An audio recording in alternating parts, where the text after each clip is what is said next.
మాత్రం ఉండిపోయింది, మాత్రం ఉండిపోయింది. డొక్కు పడేసుకున్నావా ఏట్రాము? నువ్వు మూత పడేసుకున్నావా నోట్లో? ఓయమ్మో, మంచి పని చేసావు, బాగుంది. టాబ్లెట్ వేసుకోపోయి మూత వేసేసుకున్నావు నోట్లో.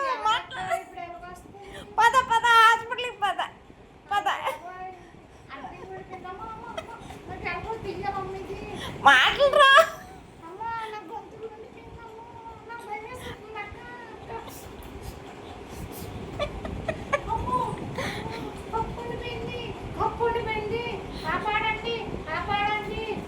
గొంతు వాయిస్ వినబట్టలేదు, మాకేం వినబట్టలేదు నీ మాట. సరే సరే, అలాగే అలాగే వెళ్దాం, పద హాస్పిటల్కి పద.